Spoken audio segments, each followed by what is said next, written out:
Volta aqui com um programa Bem Assim, a gente vai falar sobre hábitos saudáveis e a importância deles, gente, desde que a gente é criança, que vai então aí nos trazer reflexos também para a fase adulta, viu? Olha, no último dia 3 foi celebrado o Dia da Conscientização contra a Obesidade Mórbida Infantil. Sim, gente, pasmem, obesidade mórbida infantil, porque criança também pode ser obesa e isso é um problema grande que vem aumentando ano após ano, inclusive aqui no Brasil, viu? Dados de 2021 mostravam que 6,4 milhões de crianças tinham excesso de peso no Brasil e 3,1 milhões já evoluíram para obesidade. A gente conversa sobre esse assunto agora com a pediatra Roberta Pessoa, se encontra já aqui no estúdio com a gente e vai bater um papo sobre esse assunto, né? Tirar as dúvidas aí de papais e mamães que de repente estejam passando por essa situação. Bom dia para você, Bom Roberta. dia. Seja bem-vinda aqui ao nosso estúdio. A gente já batia um papinho aqui em off, Sim. né, antes. E a gente parece que é uma questão cultural, né? A gente tem aqui no Brasil, tem essa mania, não sei se em todo o Brasil, mas eu acredito que aqui no Nordeste isso é muito mais forte, de que criança bonita é criança gorda, bebê bonito é um bebê gordo. Isso não é certo. Exatamente, a gente tem, né, se você for ver, um bebê gordinho é um bebê bonito, mas tem milhões de problemas aí atrás, né? Como você falou mesmo dos dados sobre obesidade, né? A gente vê que está só crescendo. Realmente a obesidade tem que ser vista como uma doença crônica, né? Que precisa de intervenção, precisa de tratamento. Hoje a gente vê que em cada 3 crianças, uma já tem excesso de peso. Então, como vai ser o futuro? E antigamente a gente se preocupava muito assim, é gordinha, então no futuro vai ter tal doença e tal. Não, a gente vê que hoje, atualmente, as crianças, né, em obesidade infantil já têm milhões de problemas que antes a gente achava que só em adulto. Não, hipertensão, diabetes, gordura hepática. Então, milhões de problemas que aumenta o número de câncer, né? Então, assim, é um problema atual e que a gente vê que não tem tanta relevância, né? A gente só acha aquele bebê gordinho bonitinho mesmo. Pois é, como que a gente consegue entender esses parâmetros? Porque geralmente o bebê, ele tem já aquela aparência de ser fofinho, de ser bochechudo, os bracinhos mais gordinhos, perninhas grossas.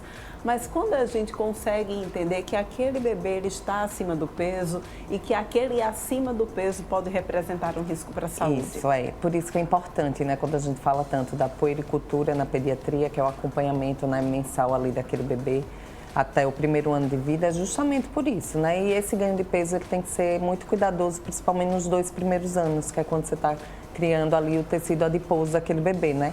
Então, assim, a gente começa a avaliar e a gente tem que ficar de olho. O bebê que é só leite materno, que é mais gordinho, tudo normal. Depois ele vai entrando no eixo, né? Mas a gente fica acompanhando a curva de crescimento dele de peso, que hoje a gente vê sobrepeso, obesidade e tudo pelo IMC, que é o peso sobre a altura ao quadrado que a gente marca naquela caderneta de acompanhamento do bebê. Então, o seu pediatra tem que estar de olho para ver, não deixar chegar no sobrepeso, na verdade, e tentar intervir antes de chegar, né? Porque o tratamento é muito mais difícil da obesidade. Isso é quando você fala sobre a questão da amamentação, o bebê que ele é gordinho, mas só mama. A mãe é preciso, porque eu já converso aqui como mãe de 3, né? Eu sempre amamentei a livre demanda lá em casa, não tinha essa, de 3 em 3 horas, sempre amamentei a livre demanda. Mas, de repente, se a gente consegue identificar que aquele bebê está um pouquinho acima da curva, de fato, a mãe precisa começar a espaçar mais as aleitamento materno não. Aleitamento materno continua sendo livre demanda, né? É livre mesmo. A gente não sabe quanto é que sai. A gente fala em livre demanda porque, por exemplo, se for um bebê que toma fórmula, né?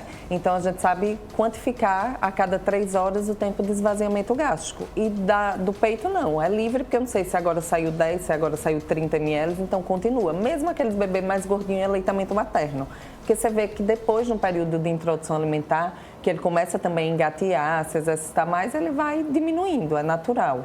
Então, não faz restrição de leite materno, não. A gente tem que ter cuidado depois, quando começa a introdução alimentar. E tem que ser uma introdução alimentar, né, correta, na época certa, para as coisas fluírem. Pois é, e existe dieta mesmo para a criança? A criança realmente precisa fazer dieta? Então, aí é que tá, né? Na verdade, não é dieta. Quando eu falo muito com os pais no consultório, é justamente isso. Não existe dieta, existe mudança de estilo de vida, né? Porque a gente adulto, para fazer dieta é difícil, você imagina uma criança. E mais difícil ainda é tratar a obesidade infantil, porque a gente não tem que tratar a criança, a gente tem que tratar a família, né? Porque o ambiente é o principal. Então, assim, não é dieta. Eu canso de dizer, olha, não é dieta, porque não vai fazer dieta. É mudança. É mudança de alimentação, é mudança de hábito, de atividade física, de sair mais de frente à tela, comer em família, observar pai e mãe, quem está o cuidador, né, o que come, ter cuidado, porque tem que ter ajuda da família inteira, senão não flui. Fracionar a alimentação da criança também é uma boa Também saída? ter o horário, né? O horário do café da manhã, que muitos deixam, não, muitas crianças até, vou para a escola sem tomar café da manhã, não gosto de tomar café da manhã, que é uma refeição, né, importante. Então, café da manhã, o horário dos lanches, do almoço, para você não ir comer com aquela vontade absurda, aquela refeição. Você passa o almoço, só vai jantar. Quando você vai jantar morto de fome, então você come mais ainda a quantidade. Então, fracionar é importante também. E se adaptar à rotina daquela criança, daquela casa. Quando a gente fala sobre obesidade infantil, a obesidade infantil ela vai de que idade até qual idade? A gente tem vários, a gente vê que os índices estão cada vez maior. Crianças de 2 a 5 anos, super obesas. E quanto mais velho você continua na obesidade, por exemplo, criança de 8, 10 anos, a tendência dele ser um adulto obeso é muito maior, né? Então a gente tem que começar essa avaliação de bebezinho mesmo, colocando na curva, observando, prestando atenção na introdução alimentar, vendo a rotina daquela família e daquela criança, se faz atividade física, se não faz, a gente tem que intervir desde o começo. Uma coisa que me chamou muita atenção, que você falou, é exatamente sobre esses riscos que muitas vezes a gente achava, né?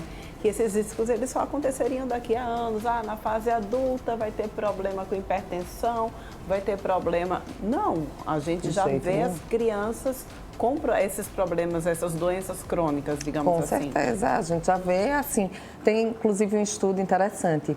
Você vê como tudo isso começa desde a gestação, né? Então, ou seja, a mãe, desde a alimentação materna, tudo isso já vai interferir para a futura obesidade dessa criança. Tem um estudo que mostra que bebês nascidos com o mesmo peso, por exemplo, 3 quilos os dois, só que de uma mãe obesa e de uma mãe de ganho de peso normal, aquele bebê de mãe obesa já tem esteatose hepática, ou seja, gordura no fígado. Você vê que o processo já vem desde a gestação, né? É um caminhar aí. Pois é, né? A gente precisa ficar atento, então, desde o cuidado de quando o bebê ainda está na barriguinha da gente, né? O que a gente pode fazer, então, para mudar essa realidade? Então, né, hoje em dia a gente vê que não é como antigamente, que as crianças brincavam na rua, né, tinham uma rotina assim diferente. Hoje a gente vê que é muito tela, né? Então fica muito parado, quanto mais tempo parado, mais come besteira, né?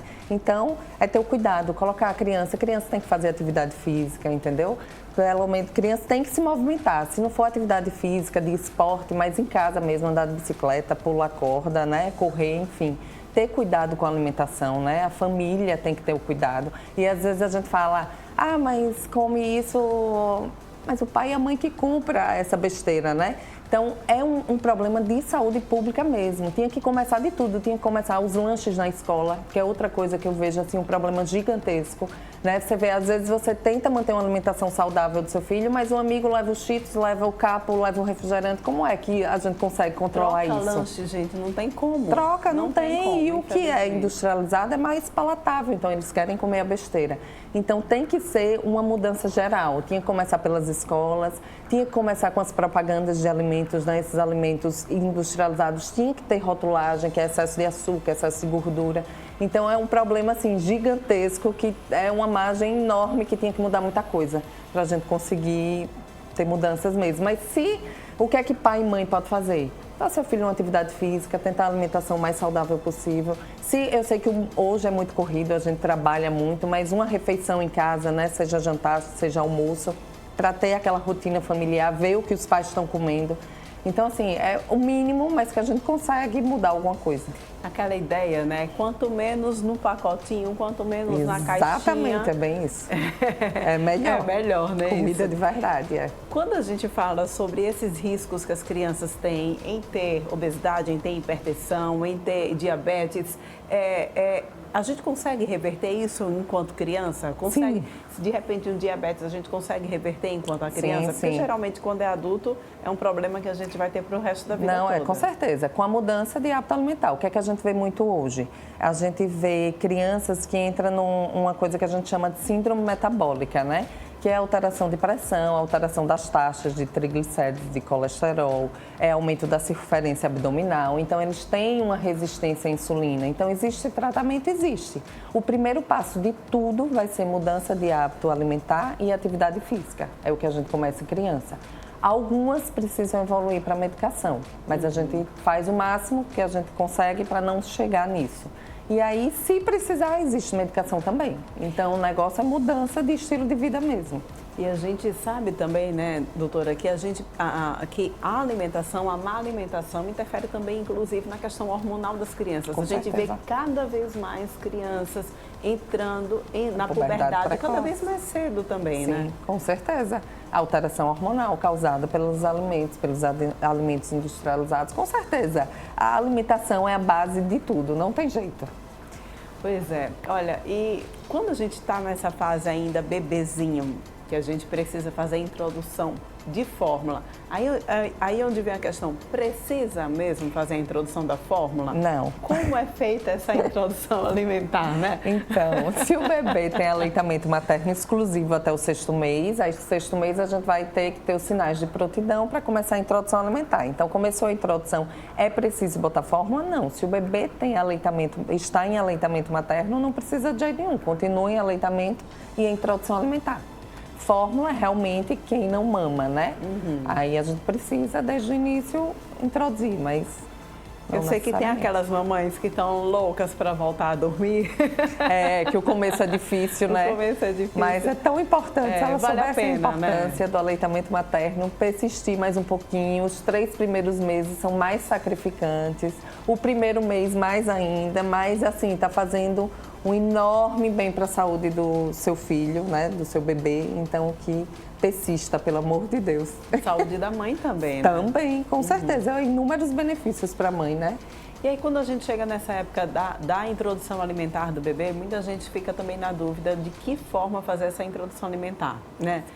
Eu vou dar papinha, eu dou alimentos cortadinhos, eu dou aqueles que muita mãe, né, que pega na mão, esqueci o nome. BLW. BLW, isso mesmo. E aí, o que é o mais correto, o que é melhor? Ajuda a gente. Já tem pai aqui circulando de olho na entrevista. Então, é o seguinte, na introdução alimentar a gente começa com as frutinhas, né? O que é que eu aconselho?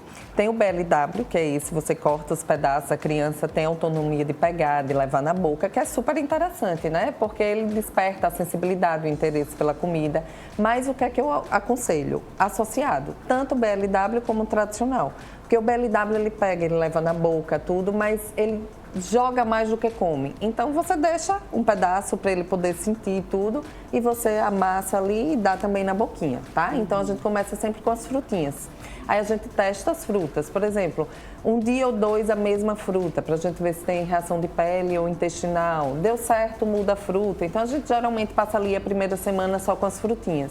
Na segunda semana, continua as frutas e a gente faz a primeira papa principal, que na verdade não é papa, né? Porque não é tudo mexido, não. É tudo amassadinho nos seus cantinhos e quem optar pelo BLW são pedaços. Ou seja, nada de triturar no liquidificador. Zero, é a maior dificuldade que a gente vê, né? Quanto mais a gente bate, forma papa, então o que é que acontece? A gente amassa, aí ele sente aqueles gruminhos. Com 9 meses você amassa menos, para ele sentir o pedacinho maior. Com 1 ano é para ele comer o que você come em casa. Se você continua papa, é a maior dificuldade para depois voltar a comer pedaços. Olha só, gente, todo mundo aí já pegando o pulo do gato, para quem de repente ainda tem dúvida.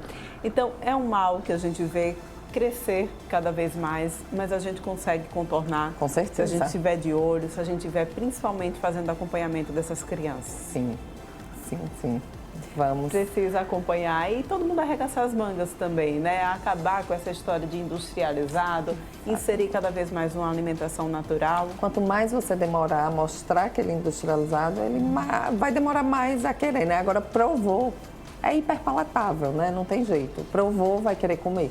Então, vamos tentar, pelo menos os 2 primeiros anos de vida, o mínimo possível, né? Sem açúcar, o mínimo de industrializado, descascar mesmo mais do que desempacotar, como você mesmo falou, né? Pois é, e a gente tem aí os grandes vilões, né, que a gente sempre conhece. Biscoito recheado realmente grande vilão? Demais. É super industrializado, né? Não tem nada que preste um biscoito recheado. E a gente poderia fazer a troca do biscoito recheado pelo quê? Pela fruta, né? Por que não? Tão boa, tão saudável. Se ele não provar o biscoito recheado, tenho certeza que ele não vai comer. E a gente, né, como sabe, os efeitos deletérios para a saúde dessa criança com a introdução desses componentes, por que não a gente evitar oferecer, né? Quanto mais tempo sem, melhor. Coisa boa, então. Muito obrigada pela tua participação aqui no programa, tá? Vamos cuidar, gente, das nossas crianças. Cuidando delas, a gente tem, então, adultos saudáveis também, tá? A gente vai agora para um rápido intervalo, volta daqui a pouquinho, porque a gente, no próximo bloco, vai curtir música.